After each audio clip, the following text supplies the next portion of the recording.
Hi, welcome back. This is the SMG Blacklist Podcast, episode 14, Madeline Pratt. I'm your host, Jack Wendrowski, and with me is... Melissa Maxey. How's it going, Melissa? It's going good. So, we've got another one on the blacklist. Madeline Pratt seems like quite the friend of Reddington, doesn't it? Yeah, she's very classy. In fact, we see her at the box, and the man's telling her, "Sorry for your loss, Mrs. Reddington." Yeah. So, as soon as we see that and the big smile on her face, we know something is amiss. Yeah, she's a piece of work, that's for sure. You can tell that there's something up with her and, with Reddington and stuff. Mm-hmm.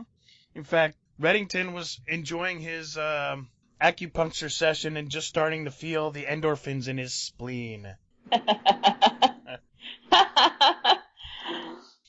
So, I guess they finally get to meet.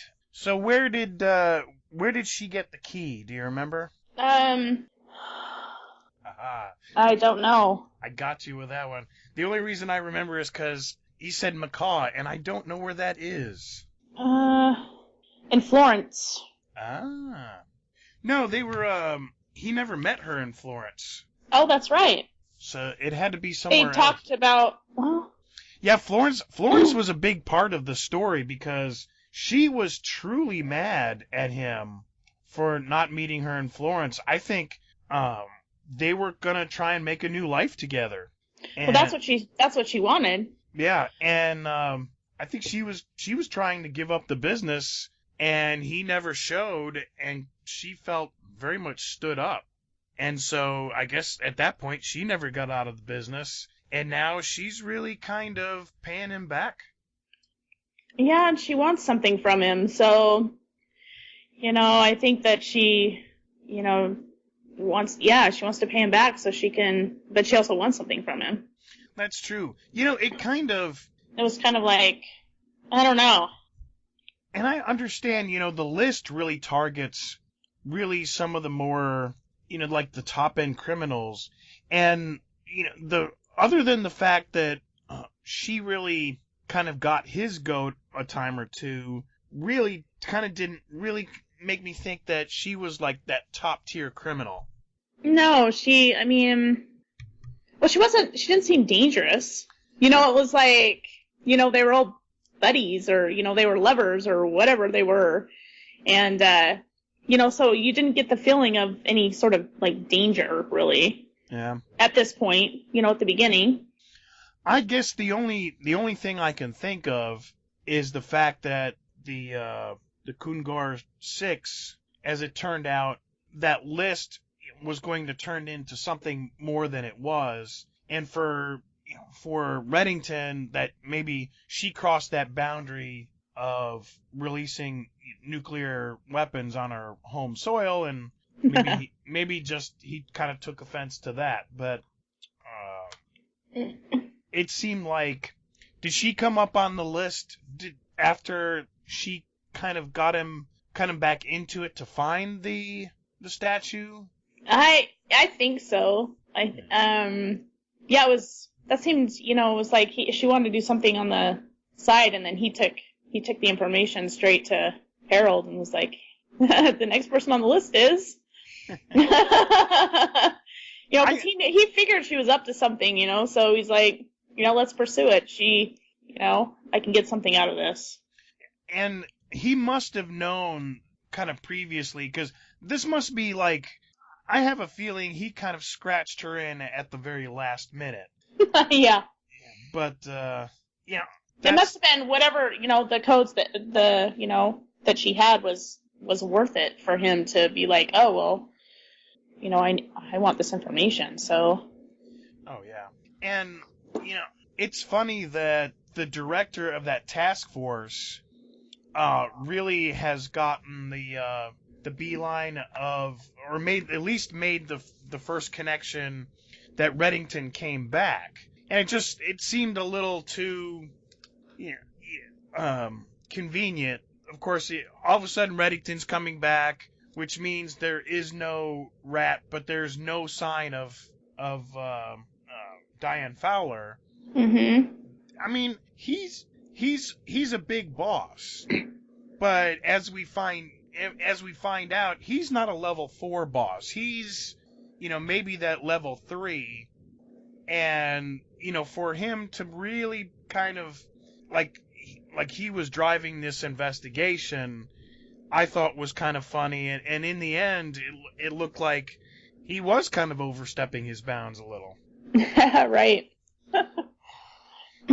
However, I think if he had gotten a little more info, he might actually get the information, whereas the people up top, they'll never make the connection. Because I never thought about that. Yeah, well, yeah. Don't forget, what's his name? Mr. The cover-up agent. It's actually a woman. What's her name? Oh. Mr. Blah blah blah comes in and the cleanup. The cleaner. The cleaner comes in and erased all traces, not only of her death, but I guess her body too. There's absolutely no trace of Diane Fowler anywhere. No. And I do kind of get tired of like all the accusations that anytime anything goes wrong, well, we can't do this with Reddington, and well, of course you're going to. You can't just, you said you weren't going to walk in here. Like there's like some rigid set of rules. That's kind of what I love about this show is there's no rules. there are no rules. It's Reddington's rules because he's driving the show. He's driving it. Exactly. When are they going to realize that? I don't think that they're not. Yeah. They just think, they think that they're kind of putting up with him or controlling him. No, but he's totally got the upper hand. Oh, yeah. I mean, basically any kind of information or any kind of thing he wants, he's got the full force of the United States government kind of backing him. It's not the other way around. Yeah. Yeah, he put himself in a pretty good position, I mean, he's got his own people working on stuff, and then he's got the government working for him, too. I mean, you can't get any more centralized than that. Yeah. So what did you think about, kind of the intro with, I thought... Oh, go ahead. Oh, the intro with, where he's, where he gets the note and then he meets her in the bar? Or with Liz and Tom at their house. I guess a little of both. Because both are pretty important. Yeah, I liked that they showed someone in Red's past that was, that was really part of his past. It wasn't someone that this was someone he had a relationship with. So it wasn't like he, is, someone he worked with or someone he's trying to get information from. He actually had a relationship with this woman, and so it was kind of interesting to see their interaction. Kind of flirty and classy, and so that was really fun. And getting him to see all dressed up, everybody all dressed up. That was pretty cool. Liz and Tom, their relationship is like spiraling downhill fast. Oh yeah. So so it wouldn't, if it wasn't done before, it's done now. Yeah. Yeah, Liz and Tom, he's all, she doesn't want to go through with the adoption, and, he's all upset because one of their friends is pregnant, and, they're really just kind of at each other. She's backing away, and he's kind of doing his own thing, and he's making her feel like she has to choose between her work and her family life, pretty much between her work and him. Right. Well, I mean, that's kind of I think she's made it pretty clear that, she's got the career and she really's not going to be able to kind of stop, doing the investigating, and because that's what it would take. I don't think she's ready to settle down to raise a kid, and that's why she's hesitant. And Well, plus she's getting pulled so far in with Red and all of the stuff going on with him, and she's curious about what he's up to, so. right. That's the other question. Is Red also worried about Tom because, we think, and I think we all kind of really suspect that Tom has some affiliation with somebody. Yes. But is it, does Red worry about him because Tom will take her out of the loop? If Tom gets his way, she'll be at home raising a baby. Right. So if she's at home, we don't know. Right. Well, she's at home raising a baby. What's the danger? The only danger is it puts a crimp in Red's plans, which we don't know yet. Yeah. So is he? Yeah, it'd be interesting to see exactly what the deal is with him, because we know something's up with him. So So as soon as we know a little bit more about him and his past, we're gonna be like, yeah, that fits. What he's doing. So until we know that. So Red and Liz meet up. Mm-hmm.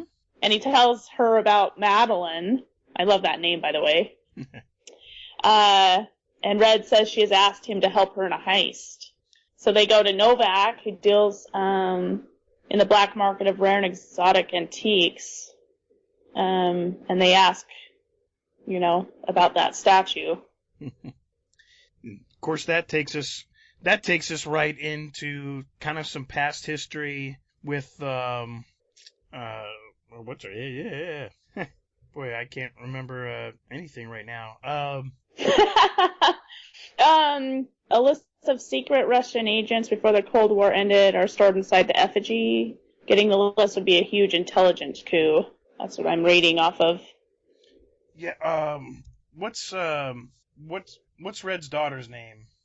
Do we know? Well, I'm assuming it's her, but what's the agent that? What's her name? Merrick or which agent? No. Who are you talking about? The girl, the star. Oh, Liz Keene.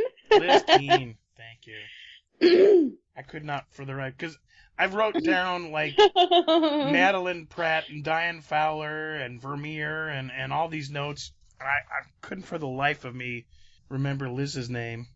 So, we've got a whole backstory now where, talking about, where Liz, she's going to help him steal the statue.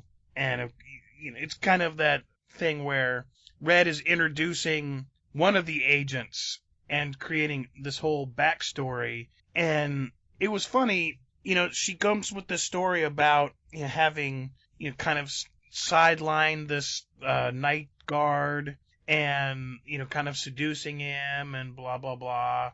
And, it's kind of just like but the funny thing she says is, how did you know about Omaha?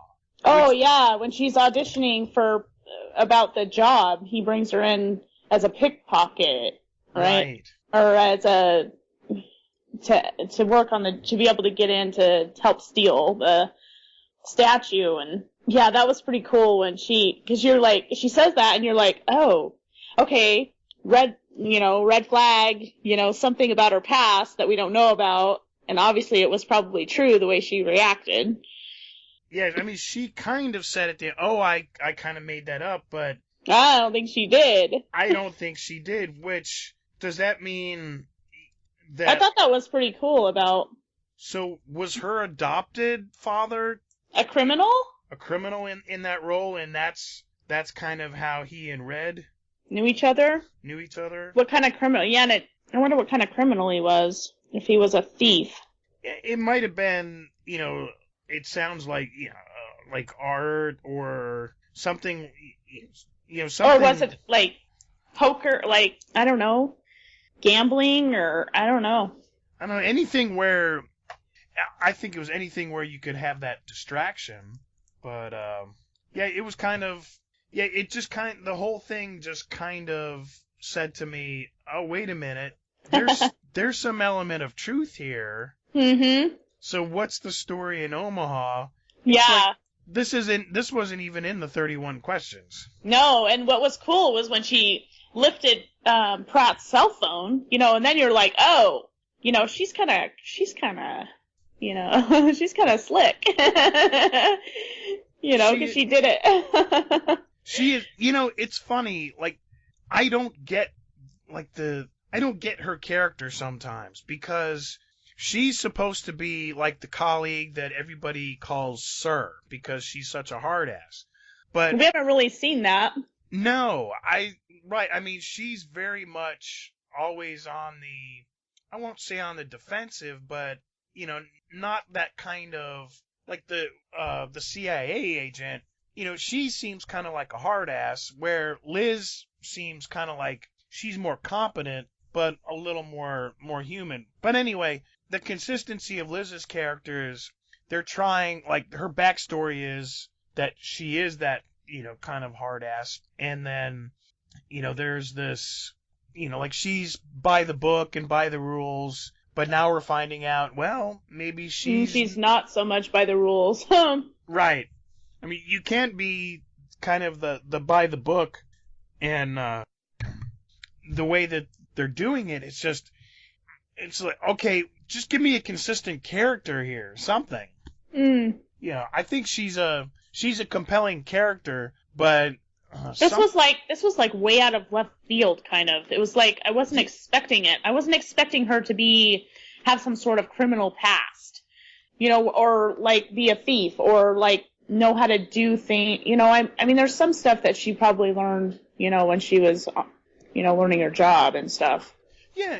Like getting into safes and all that kind of. I mean, I don't know for sure. She's a profiler, so I don't know how much. I mean, I don't really know what kind of training she would have to go through. I don't know anything about FBI training, so. But yeah, there is so I guess I'm not the only one to see some of the inconsistencies here. Yeah. So it's almost like they're creating her past as they move forward in each episode. Yeah. Kind of makes you think if they really kind of characterized her at all from the beginning, or if they're, like I said, making it up. Yeah, I think they're kind of rewriting her character a little bit, but from what I've seen, she's a very by the book, which Red really kind of always kind of gets her kind of off center, but she's maybe she's part of that whole same she's part of that kind of in the background team. Yeah. So the next thing that happens is they arrange to go to a party at the Syrian embassy, and Liz has to steal the effigy from a safe.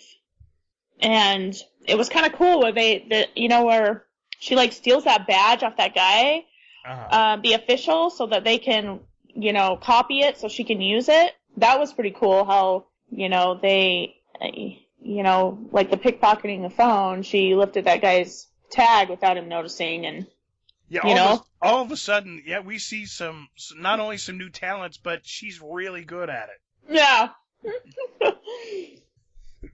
I thought that the conversation that she had with Tom in the elevator, when he was like, she's like, I'm not going to be able to make it to your conference, and he was all upset on the phone, and he's like, I'm just going to leave tonight, and she's like, no, don't do that, and she's doing it right in front of Wrestler, and and he's like, I thought Wrestler was kind of funny, he's like, you want me to kick his ass, or, you want me to beat him up?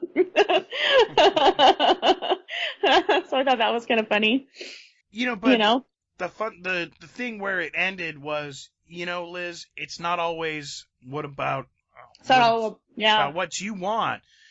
And with this thing, I think she's really kind of been in her head, like, this has all kind of been driven, by, her job, her life, and you know what? He's got one too. And it's like, you know what? And, that's where I think her character has finally come to the terms where, he's probably going to leave her, unless there's really some other, that's where, unless there's some other factor keeping him there, like he's got to keep a tab on her or some other connection.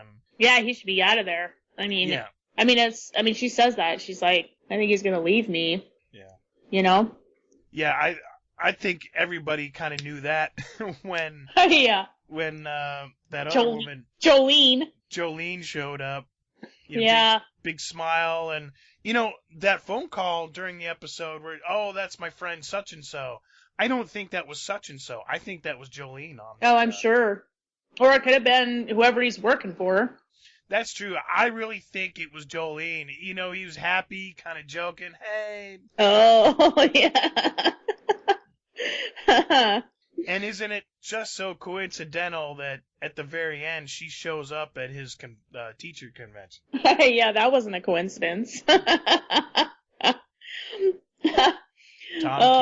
Tom Keene, you're checking it alone, correct? Yes, that's correct. Yeah, Boink. no. Hi, Jolene. Well, I thought the party was fabulous. I mean, Liz's dress was amazing, and seeing Reddington in a tux, and then their little heart-to-heart they had, and she's like, I'm going to be going into this embassy to steal this artifact, and that there's no one to back me up. There's, the embassy is under total lockdown. There's nothing can get through there. It's just going to be me by myself. And Reddington, he's like, well, you have me. I'm your backup. I thought that was pretty cool. I thought that line delivered so well. I think sometimes she forgets that he is truly not going to let anything happen to her. Yeah, I think she does. I think that she doesn't believe it, because she, I mean, maybe that's just part of her upbringing or past. Some, things that she has about being abandoned or something. Yeah. There really seems like there's a question, but if she's not his daughter, then why is he just so dang protective? Yeah. I agree. Somebody please answer that question. I think we've already figured it out, but there's going to be some stupid plot twist, and it's just going to piss us all off. Oh, we're just going to be like, no!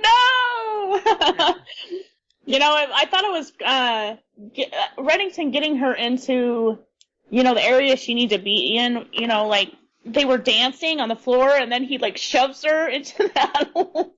Yeah. That wall. I was like, oh. I need a diversion. Okay, it's you. Swam.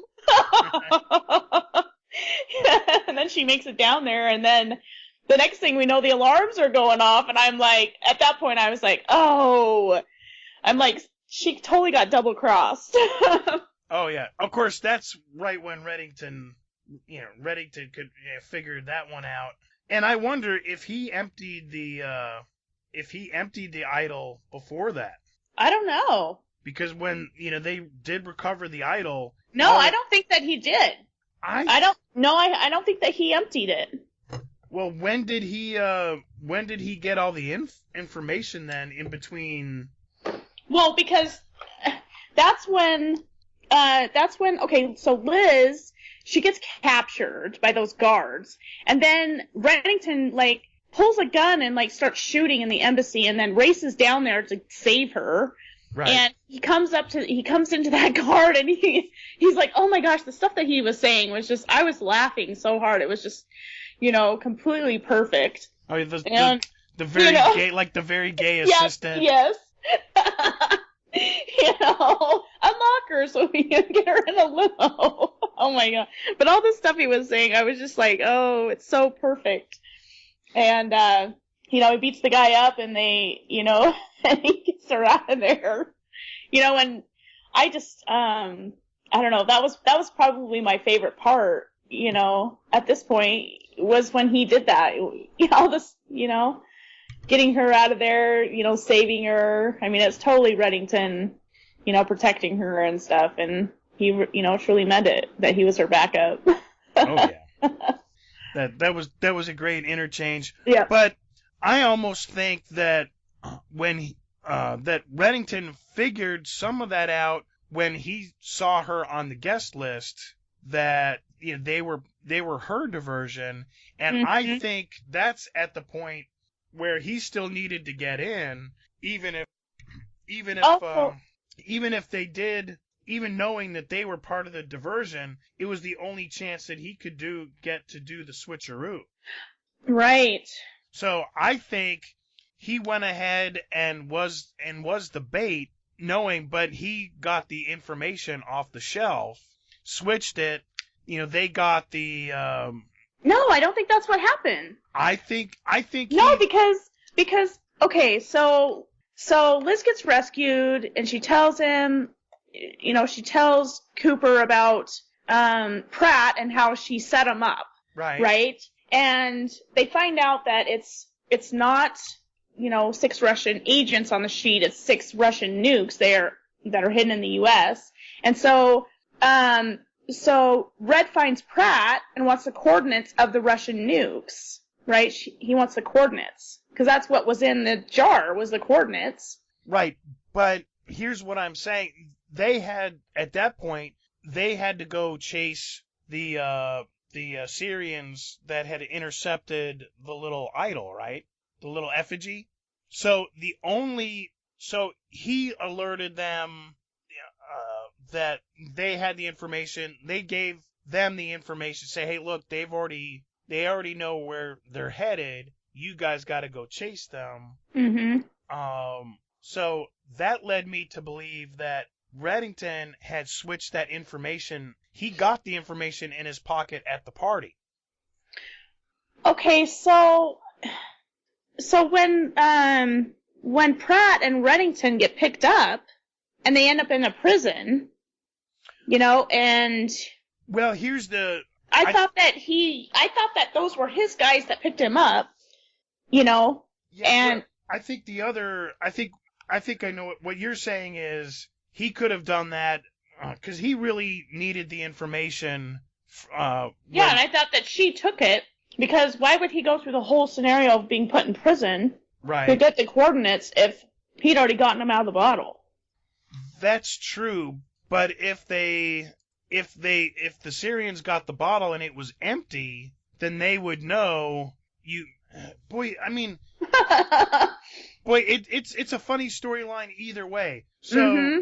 I guess what you're saying is that he would have gotten that information from her, found where the idol was hidden, and then switched it. Then got the paper, because he already has the paper in tow. He goes in, the idol. The Syrians pick up the idol. It's empty. The FBI team comes in there and gets them, finds that it's nothing there. So either Reddington did it just before sending both parties out, but then why would you do that? Because see, I think that when Liz set off the alarm, she went into that room with the Syrians, and I remember her turning around and looking at the little bottle on the shelf. And she looked at it, and I was like, oh, that was strange.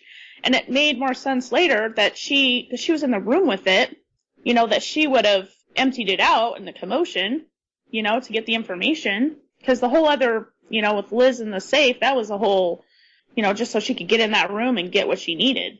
Right, but she was getting that out because that had the information, unless she was trying to keep that information for herself. She was. So she pocketed that. She pocketed that info. So then when Reddington and her are outside and he's asking her about it and those guys pick him up, I was like, that's kind of strange. I thought it was the Syrians. Right. So whatever this terrorist group, they were never going to get that info anyway. No. Mm-mm. So yeah, it was a little confusing, because it's like somehow in there had to be that switch. So how did Reddington? Either he did the switch or Madeline Pratt did the switch. They never really tell us. We kind of have to except for the fact that she, when they were in prison and he tells her the story about his daughter and, about Christmas and not being home, why he never showed up in Florence, which was very touching, by the way. I totally believed him. Well, and we know a lot of that's true, because that is the backstory from, how I think he kind of got into this whole business, and he never admitted it was true, but I think we know, he wasn't going to get out of the business because he hasn't caught the people that did this to his family, and he's not getting out of the business until he gets whoever did this. Right. That's why he didn't go to Florence. Right. So, so I think that's the essence of the storyline. I thought it was funny that he traded. I've got no interest in the codes. I just want the statue, and that Cooper went for it. Yeah. Cooper. Oh. He's in way over his head. He is, and of course, then we have the final wrap-up scene from Special Agent Walter Gary Martin.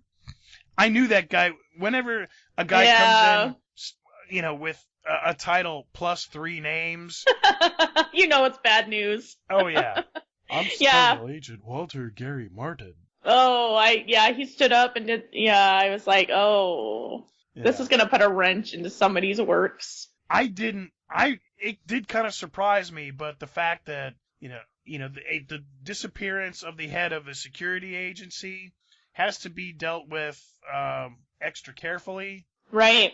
And it's like, yeah, but you will stop. You are not to investigate. You will stop. I mean, even in the fact that they knew which agent that he had asked to do this with. Yeah. That's what's her name, the Indian girl. Yeah, Mirik. I want to say Mirik. Mirik.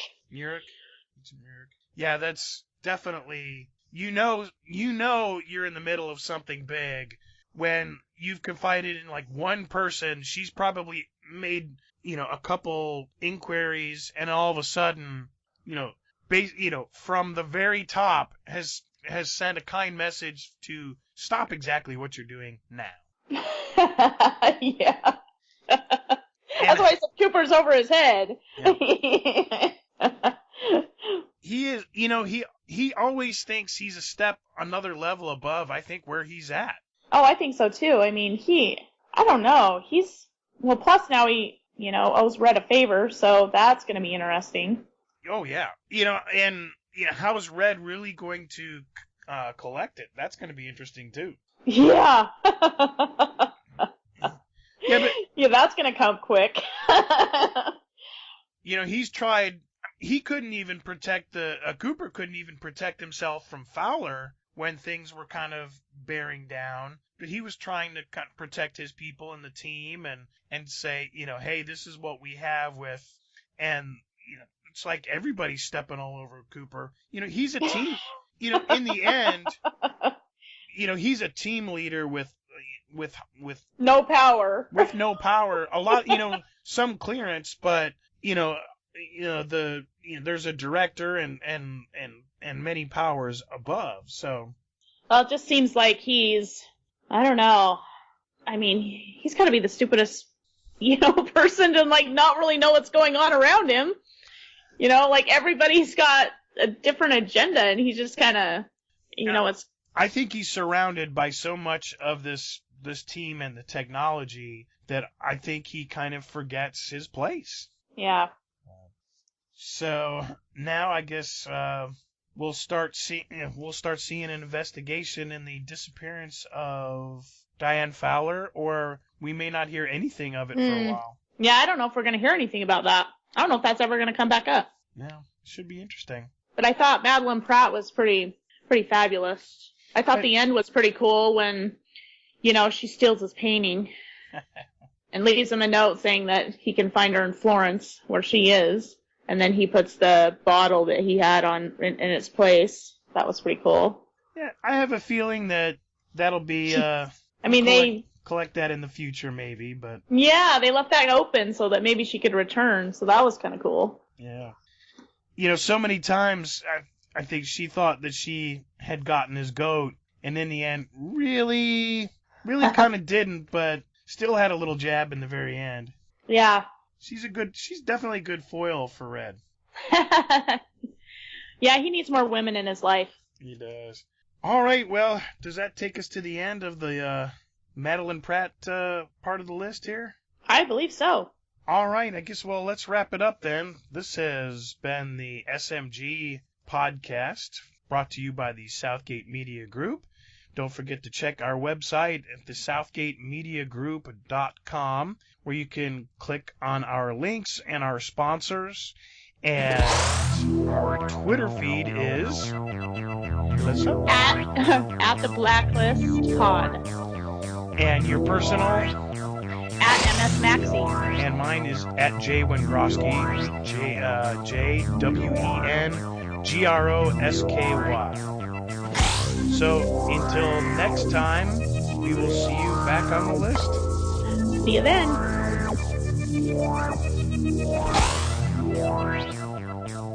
If you would like to donate to help pay for this and other Southgate Media Group podcasts, simply go to our website, southgatemediagroup.com, and click on the donate button. It can be as little as $1 or, well, as much as you want. Help keep this fund going by supporting this and our other shows. Thanks again for listening, everyone. You're the best fans in the world.